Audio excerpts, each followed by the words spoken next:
Queridos, a graça e a paz do Senhor Jesus Cristo. É uma alegria estar de novo com os irmãos, apesar de ser uma unidade, uma comunhão espiritual. Nós não estamos fisicamente juntos, mas nos sentimos juntos, né? Hoje Deus tem algo importante para o teu coração. Nós estamos felizes, estamos alegres, porque também podemos referenciar o nosso Pai Celestial, dando a Ele a devida deferência que Ele merece, a honra, né? E nós vamos, nesse momento, meditar na Sua Palavra. Eu queria que os irmãos abrissem no Evangelho de João, capítulo 1. Nós vamos ler a partir do verso 12, o texto que diz assim: Mas a todos quantos o receberam, deu-lhes o poder de serem feitos filhos de Deus, aos que creem no seu nome, os quais não nasceram do sangue, nem da vontade da carne, nem da vontade do varão, mas de Deus. Vamos fechar os nossos olhos nesse momento, nós vamos orar e nós vamos pedir a Deus que esteja nos conduzindo. Senhor, nosso Deus, nosso Pai, te damos graças, Senhor Deus, por esse término de dia, término de domingo, que eu creio tenha sido abençoado para todos nós, na qual nós podemos viver as Tuas plenitudes, as Tuas promessas, o Teu livramento, a Tua provisão. Senhor, e nesse momento eu te peço, fala aos nossos corações. Senhor, nos junta, nos une, Senhor Deus, como um pai junta os seus filhos, Senhor, para a instrução, para o crescimento, para que nós alcancemos a plenitude da Tua palavra e das Tuas promessas. Fica sobre o Teu povo neste momento, fica sobre a minha vida neste momento, nos conduz, Senhor Deus, nos mostra o que o Senhor quer nos mostrar. Eu te oro assim, Pai querido, em nome do Senhor Jesus. Em nome de Jesus. Nós tivemos hoje a nossa escola bíblica dominical e nesse domingo eu fechei o estudo de Malaquias 4, né? Foi um estudo que nós fizemos de muita intensidade espiritual. É um texto de Malaquias, o final do Antigo Testamento, de muita intensidade, e foi a última comunicação, como nós temos dito, né, no Antigo Testamento, vindo depois disso aquele silêncio intertestamentário, silêncio bíblico, até a vinda do Senhor Jesus. Não que os outros textos bíblicos não sejam intensos, a Bíblia toda é intensa, né? Nós sabemos disso. Mas eu sinto ainda arder, de uma forma muito, muito grande, falar mais sobre a nossa relação com Deus, a nossa relação com o Pai, né? E nesse contexto eu quero explorar um pouquinho mais também a respeito de honra, a respeito do que vem a ser a honra ao nosso Pai Celestial, do que vem a ser a terra no sentido tanto físico, material, quanto no sentido espiritual. E neste raciocínio nós vamos perceber que o Novo Testamento ele faz menções diretas aos profetas do Antigo em relação a isso, né?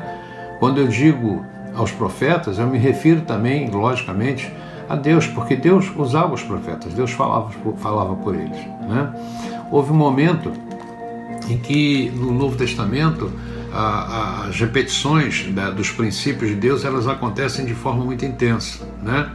Quando nós olhamos Mateus capítulo 15, nós vamos lá no livro de Mateus, capítulo 15, no verso 4 e 7, nós vamos ver que aqui também existe uma proposta no Novo Testamento com relação à honra de pai e mãe, a honra de filho, né? A honra da nossa relação com a nossa origem.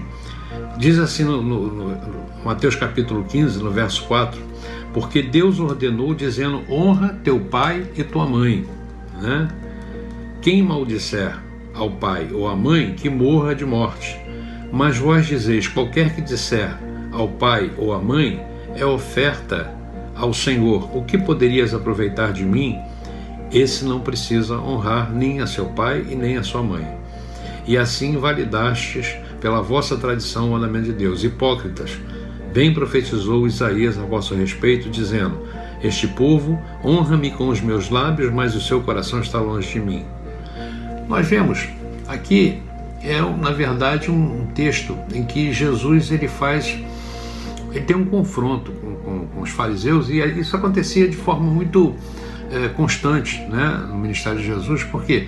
Porque os fariseus eles tinham uma doutrina de aparência, eles tinham uma doutrina em que eles simulavam cumprirem, né, princípios, né? E uma das coisas que Jesus usou para nos mostrar a importância, né, da relação pai e filho foi nesse momento em que ele diz: vocês são hipócritas, vocês dizem, né, que me amam, vocês profetizam coisas e ensinam coisas ao povo, mas Isaías estava certo quando diz que vocês, quando diz que o povo de Israel honrava a Deus somente com palavras, que o coração estava longe. Então esse é o grande problema hoje, também continua sendo o grande problema hoje, dentro do contexto de pais e filhos, e de filho e pai celestial. Então Deus e Jesus está ensinando aqui que todo filho tem que honrar pai e mãe, e é um mandamento com promessa, né? A longevidade de dias está escrito lá em Efésios capítulo 6, quando diz que quando nós honramos o nosso pai, a nossa mãe, os nossos dias são dilatados sobre a face da terra, né? Quando no Antigo Testamento nós vemos os resultados práticos disso, dessa falta de honra, dessa falta de cuidado, porque às vezes não é nem a questão de nós simplesmente obedecermos, de nós simplesmente fazermos as coisas que têm que ser feitas no sentido das ordenanças, mas é no sentido mais profundo, no sentido que, vamos dizer assim, que vai validar a nossa relação com o nosso Deus, né? No Antigo Testamento nós vemos a questão dos filhos com os pais e o que causava diretamente, né, na vida deles e na vida do povo. Nós olhamos, por exemplo, no livro dos profetas, quando nós vamos lá em Jeremias, por exemplo, quando ele fala a respeito de Ezequias, de Manassés, né, em que lá em Jeremias 15, quando nós pudermos ir lá, Jeremias 15, no capítulo 4, no versículo 4, Deus, ele diz assim: entregarei ao deserto, ao desterro, em todos os reinos da terra por causa de Manassés, filho de Ezequias, rei de Judá, por tudo quanto fez a Jerusalém. Nós sabemos que a história de Manassés foi um rei que fez o que era mal aos olhos de Deus. Ele pode até ter honrado fisicamente o pai dele, mas ele quebrou princípios, porque o pai dele teve uma outra conduta com relação a Deus. E a palavra de Deus diz que Ezequias fez o que era bom, o que era reto aos olhos de Deus, já Manassés não fez. Então isso é uma quebra de honra, de origem, né?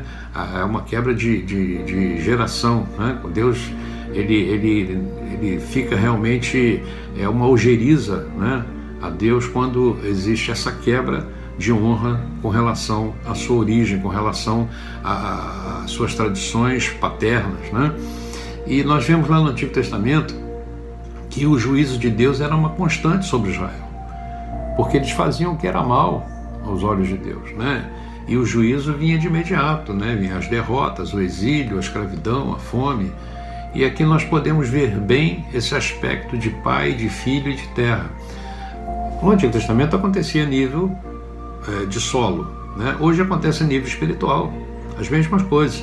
Só que nós sabemos que tudo que acontece a nível espiritual, no nível vertical, ela se reflete no nível horizontal, que é a nossa vida sobre a face da terra, a nossa vida física, né? Então nós podemos sintetizar o fim de filhos que não honram seus pais, aqui nessa história que eu citei, e nós podemos visualizar o resultado disso sobre a terra.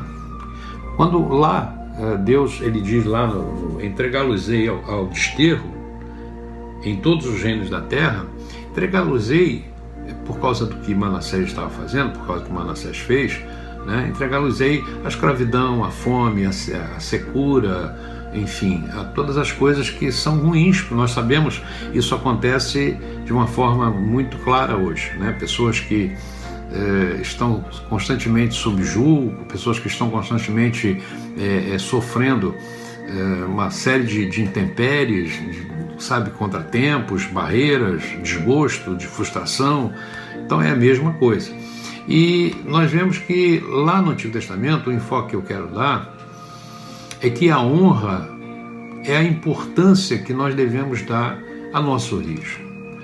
Quando nós lemos em João que hoje nós somos feitos filhos de Deus, nós temos uma nova origem. Eu tenho que honrar isso, eu tenho que dar muito valor a isso, muito mais valor do que uma vida, eu diria, né? Não que isso seja, que esteja cortando ou que esteja anulando, né, a nossa vida cristã, mas eu digo que a honra que nós damos à origem, à salvação, aquilo que Deus fez, né, por nós, ou seja, aquilo que nos concedeu como nova criatura em Cristo, né, nós precisamos dar muito valor a isso e precisamos honrar a Deus com isso, né?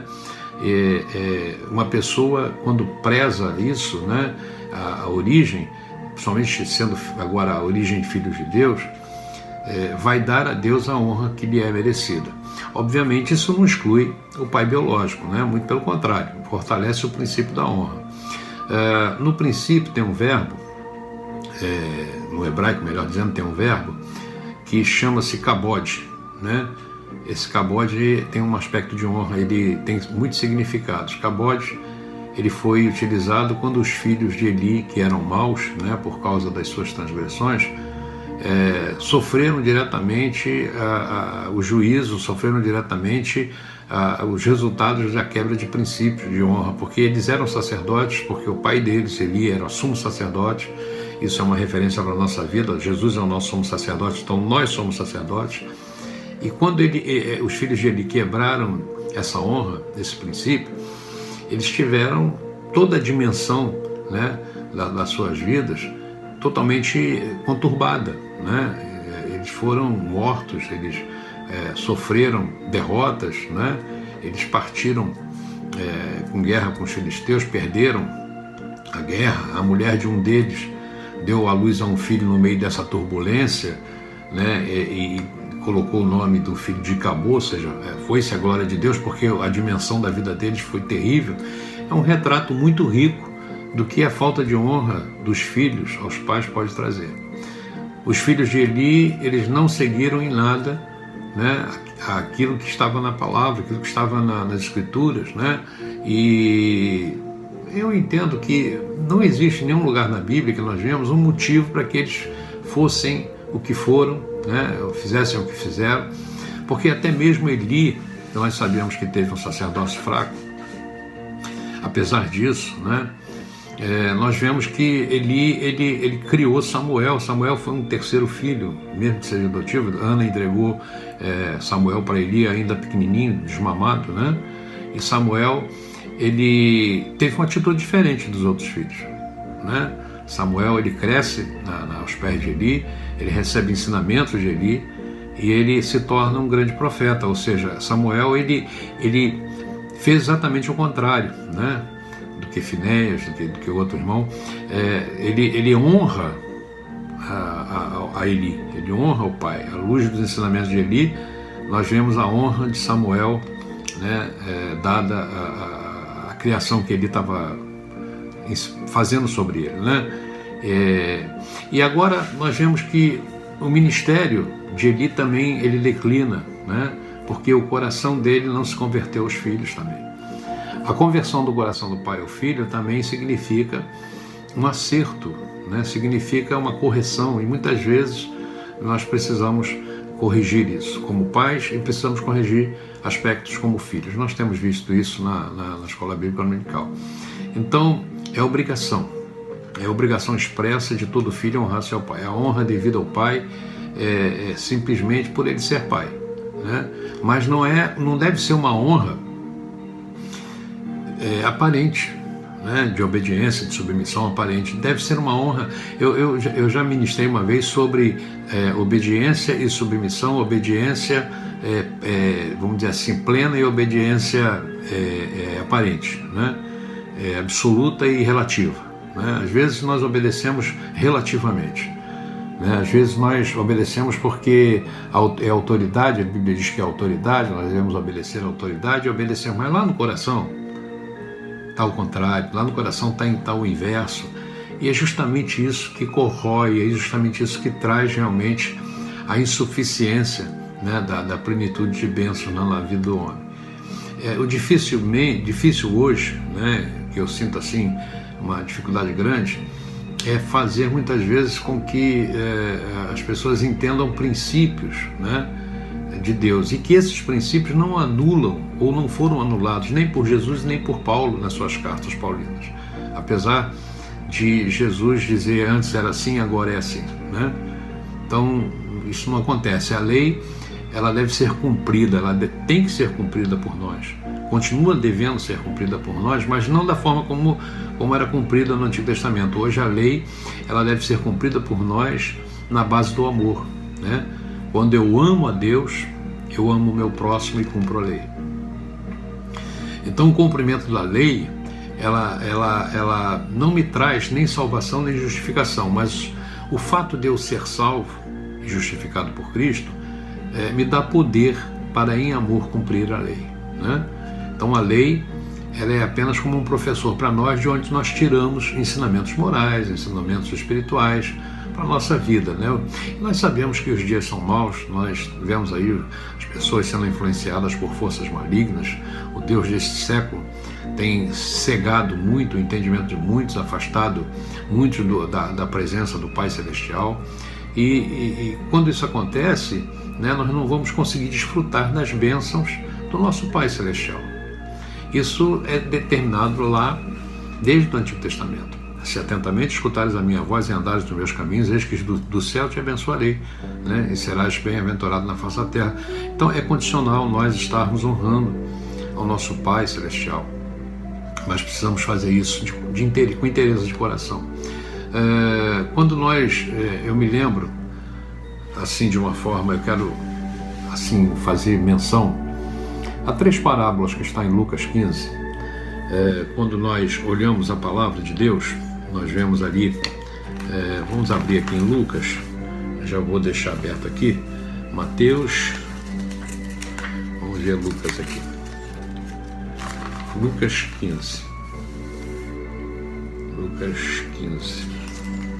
Quando nós olhamos a palavra de Deus, nós vamos ver em Lucas 3 parábolas, né? Que é a parábola do filho pródigo, a parábola da ovelha perdida e a parábola do dracma perdida. E nós vamos ver ali uma revelação do coração de Deus, né? Todas elas apontam para uma coisa, meu irmão, né? Deus, ele vai procurar sempre aqueles que estão perdidos e longe dos seus caminhos e trazê-los de volta, né? Para que haja uma relação franca entre a paternidade que hoje nós temos em Cristo e o próprio Deus, que é o nosso Pai, né? E ele recebe a todos quantos se arrependem e voltam. O mais interessante que eu vejo aqui é que nessas 3 parábolas existe uma colocação do que nós podemos fazer e do que Deus faz, né? Quando essa passagem ela mostra claramente, primeiro fazendo um comentário sobre a parábola do filho pródigo, nós vemos uma coisa interessante. O pessoal costuma pontualizar muito em cima do filho que sai de casa, que se rebela contra a ordem doméstica e quer viver uma vida dissoluta e pede ao pai a sua herança e vai embora, né? E nós sempre focamos nele, né? Nós achamos que ele, além de ter feito, de quebrar princípio, né, de honra ao seu pai, ele é um exemplo daquilo que nós não devemos fazer, mas também um exemplo daquilo que nós devemos fazer, que é o arrependimento e voltar à casa do Pai, né? Voltar a ter um relacionamento com o Pai. Mas existe um detalhe aqui nessa parábola, que é o filho que fica. Eu diria que o filho que fica, ele tem um procedimento pior, né, do que o filho que sai. Porque o filho que fica, ele reclama com o pai dele a respeito das coisas que ele tinha ali na casa do pai. Ele não sai, ele não se rebela saindo, ele vai embora, nada disso, mas ele não honra aquilo que ele tinha. Ele também não deu valor àquilo que ele tinha, né? E quando nós lemos aí no capítulo 15, no verso 28, né, diz assim, o filho, né, que ficou, né, diz assim: mas ele se indignou e não queria entrar, e saindo, o pai instava com ele. Mas respondendo ele, disse ao pai: eis que te sirvo há tantos anos, sem nunca transgredir o teu mandamento, e nunca me destes um cabrito para alegrar-me com os meus amigos. Vindo, porém, este teu filho, que saiu, o filho que saiu, né, que te desprezou a tua fazenda com as meretrizes, o Senhor fez festa, mataste-lhe um bezerro cevado. E o pai disse: filho, tu sempre estás comigo, e todas as minhas coisas são tuas. Olha, aqui tem algo interessante que vai nos mostrar. Essa passagem mostra claramente que o filho que ficou, ele tinha uma gravidade muito maior na relação pai e filho, né? Porque ele estava na casa do pai, ele desfrutava de tudo que o pai tinha, ele desfrutava de proteção, de livramento, de provisão, de honra, né? Mas ele não sabia desfrutar o que tinha. Isso fala, de alguma maneira, da nossa vida. Às vezes nós estamos na igreja, estamos congregando, estamos no altar do Senhor, recebendo a bênção do altar, recebendo a presença do Espírito, a unidade do Espírito. Deus tem ouvido as nossas orações, Deus tem feito coisas maravilhosas, mas nós não temos dado valor a isso. Nós ficamos focando o que o filho que ficou focava. Olha, o Senhor não me dá cabrito, o Senhor não faz festa para mim poder fazer com os meus amigos. Representa as coisas materiais da nossa vida, né? Então nós precisamos ter muito cuidado, porque isso é uma forma de quebrar a honra com o nosso Pai. E eu quero chamar a atenção agora para as outras duas parábolas, na qual uma é da dracma perdida e outra da ovelha perdida. Numa, ele começa, né, Jesus, ele falando na parábola, ele diz assim, qual é a mulher da dracma perdida, né? Nós vemos aqui que nesse momento, quando ele fala qual é a mulher, ele está se referindo à igreja, né? E dracmas perdidas, 10 dracmas perdidas significam 10 mandamentos, como disse, muitos ensinamentos, né, que foram perdidos. E quando nós vemos a mulher acender a candeia, é a igreja pedindo ao Espírito Santo para revelar em qual mandamento, ou os mandamentos, né, que a igreja está negligenciando. Isso é muito importante que nós atentemos, porque aí nós vemos a necessidade que nós temos de acender em nós a luz do Espírito Santo e buscar aspectos, né, que nós possamos estar negligenciando e que quebram a honra que nós devemos dar ao nosso Pai Celestial. Já na outra parábola, a parábola da ovelha perdida, nessa parábola Jesus fala, quem dentre vós, né? Então, ele está fazendo agora uma comparação, ele está se referindo ao próprio Deus, né? É interessante como isso fala aos nossos corações. E eu sei que a terra em que nós vivemos, a terra na qual nós plantamos, a terra que simboliza a figura do nosso coração, nós vivemos aí, né? É algo que nós devemos olhar para essa palavra. Por isso que é importante ler e meditar na palavra, né? Saber o momento em que nós precisamos ir diante de Deus, honrá-lo e buscar nele, talvez, porque por isso que Davi foi um homem muito abençoado. Ele diz, Senhor, sonda-me e conhece. Ele é a representação da dracma perdida, né? E vemos o amor de Deus na ovelha perdida, quando ele diz, quem dentre vós? Eu, Deus, eu sou o Pai, eu te procuro, né? Eu te saro, eu te curo. Então, como nós devemos olhar esses aspectos e valorizar mais aquilo que nós temos? Nós ficamos querendo avivamento de Deus, nós buscamos avivamento, mas o que nós precisamos entender é que avivamento não é movimento, né? Todo avivamento ele está ligado a um profundo arrependimento de obras mortas. O avivamento ele não vem para transformar as nossas igrejas em lugares alegres, atraentes, sociais. Ele não vem para fazer com que aquilo que o filho que ficou pedia, né? Eu quero elementos, eu quero bênçãos para que eu possa fazer festas com os meus amigos ou ter uma vida alegre, ter uma vida feliz, né? Não é isso. Nós vemos em todos esses aspectos um grande propósito de Deus, um propósito de habilitar um povo preparado. Nós vemos ali essa questão de pai e filho, né? A necessidade que nós temos de restaurar os nossos altares, de restaurar a nossa relação com o Pai, de honrar o nosso Pai Celestial, né? Elias, o profeta Elias, lá no Antigo Testamento, ele não restaurou, né, o altar de Deus, ou melhor, enquanto ele não restaurou o altar de Deus, o fogo não desceu.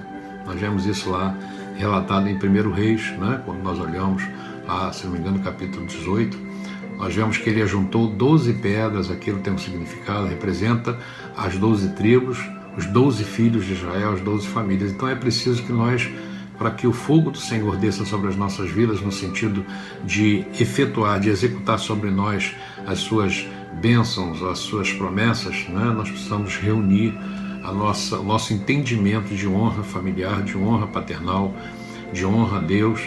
Então nós vemos isso no livro de Malaquias, nós vemos isso expresso, né? Através dos últimos versículos do livro. O profeta foi levantado para dar aquele recado, né? E depois, chegando no Novo Testamento, nós vemos ali também a confirmação, né? desse aspecto. Então, nós vemos que Malaquias, ele grita, ele faz um grito de preparação para a vinda de Jesus, né? Foi uma espécie de grito. E quando nós vemos ali João Batista, uma voz que gritava no deserto, ele estava confirmando a profecia de Malaquias.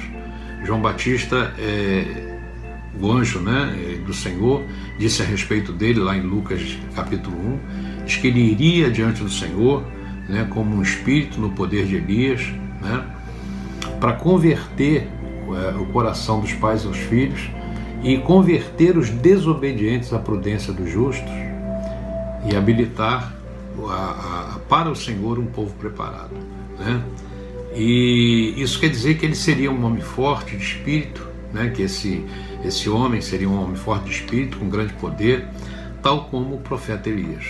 Quando Malaquias disse que, né, enviaria o espírito de Elias, ele estava falando em figura, né, que seria apontando para João Batista.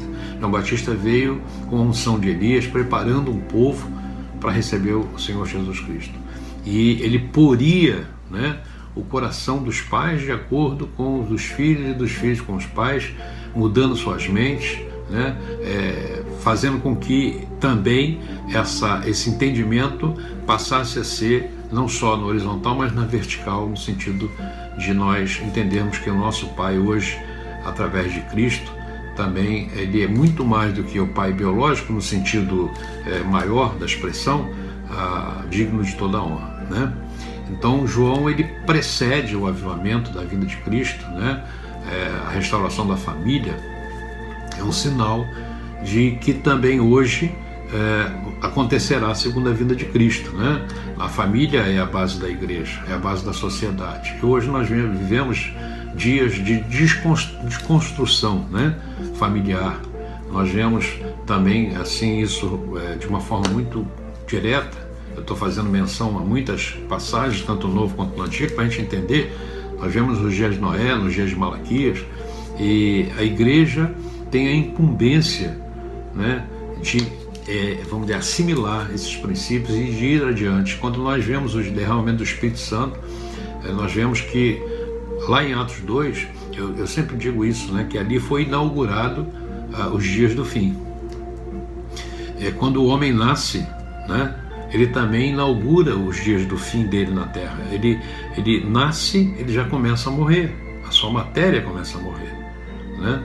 Então é uma questão que todo cristão que faz parte de um povo, também faz parte de uma natureza escatológica, deve saber que há um Pai Celestial que nos fez filhos através de Jesus Cristo, como na mensagem, né, do culto de oração de sexta-feira, nós vemos ali como é que a arguição, né, daquela mensagem, como é que nós estamos vivendo esse tempo. Mas o mais importante não é nem como nós estamos vivendo nesse tempo, mas como sairemos dele. Como é que nós sairemos desse tempo, né? Nós estamos vivendo um tempo de pandemia, um tempo de guerra, natureza gemendo, homens indo de mal a pior, juízo sobre a terra, não mais sobre uma área do mundo, mas sobre toda a terra, e de certa forma nós estamos cativos. É interessante que você pare assim, mas pastor, eu honro meu Pai Celestial, eu honro meu Pai biológico, por que eu estou sofrendo isso? Eu queria te dizer uma coisa, lá no Antigo Testamento, os profetas iam junto ao cativeiro, né? O povo pecava, aquela geração pecava, e Deus lançava o juízo, e os profetas eles iam juntos, eles não tinham nada a ver, né, com o que estava acontecendo, mas eles iam junto nesse juízo. Então nós esperamos o fim, e nós vivemos ansiando o fim, mas a igreja que permanecerá no céu, a igreja que entrará na cidade de ouro, né? Ela é a igreja ataviada, como nós lemos lá em Apocalipse 19, né? Restaurada, ou seja, levada à sua origem inicial, para que a vinda do Senhor seja concretizada. Então eu quero deixar essa palavra neste domingo, e eu quero, mais uma vez, reforçar a nossa necessidade de não sermos como aquele irmão do filho pródigo, que estamos na casa de Deus, mas não estamos dando valor àquilo que Deus nos dá. Não estamos dando valor à filiação que temos em Cristo Jesus. Nós estamos na casa de Deus e muitas vezes não estamos usufruindo daquilo que o nosso Pai Celestial já nos deu. A Bíblia diz que nós já fomos abençoados com toda a sorte de bênçãos nas dimensões espirituais em Cristo Jesus. Então eu fiz uma série de dimensões de Elias, de Manassés, de Ezequias, para que nós entendamos que esse processo na vida do homem, ele vem lá do início, e é uma coisa que nós temos o privilégio de sermos alertados, né? Para que nós possamos estar vivendo, apesar dessa dimensão que estamos vivendo, essa dimensão de opressão, de doença, de enfermidade, de perseguição, ela não tenha reflexo na nossa vida pessoal, na nossa vida familiar, na nossa vida interior, porque a pior coisa que tem é quando você tem a degradação do seu corpo físico e a degradação do seu homem interior. Isso é muito ruim. Isso é, eu diria que é o extrato, a essência da desgraça. Mas quando nós podemos, através do Espírito Santo, através do avivamento do Espírito Santo, perceber que nós estamos numa dimensão diferente dessa do mundo, através daquilo que nós recebemos de Deus, através daquilo que nós recebemos do Espírito Santo, nós podemos viver de forma livre. Quando Jesus veio para libertar os cativos, veio para fazer isso. Nós vivemos de forma livre, espontânea, alegre, feliz. Não importa se a pessoa que do lado ela vive no mundo, se ela saiu da casa do pai e agora voltou e agora foi recebida com festa. Não importa, importa que eu estou, você está, nós estamos, né? Como o irmão do filho pródigo na casa do pai. E nós precisamos valorizar, nós precisamos honrar o nosso Pai Celestial. Isso é princípio fundamental para uma vida que começou quando nós nascemos biologicamente, depois recomeçou quando nascemos espiritualmente e terminará na glória eternamente com o Senhor. Que Deus te abençoe, que Deus te dê revelação, que o Espírito Santo possa revelar ao teu coração, que Deus possa ter me dado condição, capacidade de poder transmitir ao teu coração aquilo que é necessário para que nós sejamos não só uma pessoa abençoada, mas façamos parte de uma igreja, né, que está dentro do contexto, primeiro, do amor de Deus, da graça abundante, das suas promessas, e vivendo as suas plenitudes. Amém? Eu vou orar agora e depois nós vamos estar orando com a ministra também. Eu quero, nesse dia, pedir a Deus que nos revele cada vez mais, através do seu Espírito, as coisas que são necessárias para que nós sejamos uma família, né, totalmente ajustada, né, sem falsidade, sem hipocrisia, que não haja acusação, como Jesus fez aos fariseus. Vocês são hipócritas, né? Vocês são hipócritas, vocês honram a Deus, vocês louvam, glorificam, mas o seu coração está longe. Que o nosso coração esteja pertinho do nosso Papai Celestial, o nosso Abba Pai, né? E que a sua graça abundante esteja sobre nós. Amém? Fecha os teus olhos, vamos orar. Pai querido, Pai amado, Deus, Tu és o nosso Deus celestial, nosso Pai Celestial. Tu és aquele, Senhor Deus, em que nós podemos encontrar, Senhor Deus, a dimensão do Teu amor, da Tua cobertura, da Tua proteção, do Teu livramento. Podemos encontrar em Ti, Senhor Deus, a resposta para tudo aquilo que nós precisamos. E eu quero Te pedir nessa noite, Senhor, nos ensina. Senhor, abre os nossos olhos para que nós possamos ver, como diz a Tua palavra, levanta os Teus olhos e vê, né? Nós precisamos saber, Senhor Deus, que apesar muitas vezes de aparências, de coisas que acontecem, Senhor Deus, estejam querendo nos induzir a nós nos afastarmos de Ti, nos afastarmos da Tua presença, ou a não valorizarmos aquilo que recebemos de Ti. Senhor Deus, toca em nossos corações com Teu Espírito.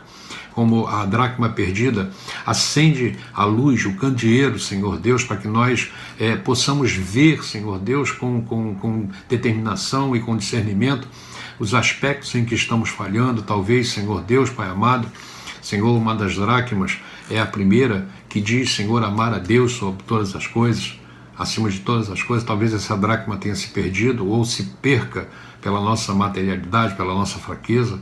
Senhor Deus, nos dá, Senhor, um toque especial, uma capacitação especial para que nós possamos, acima de tudo, Senhor, aprender que honrar a Deus acima de todas as coisas é trazer para a nossa vida a dimensão das Tuas promessas, a dimensão do Teu amor e da Tua graça.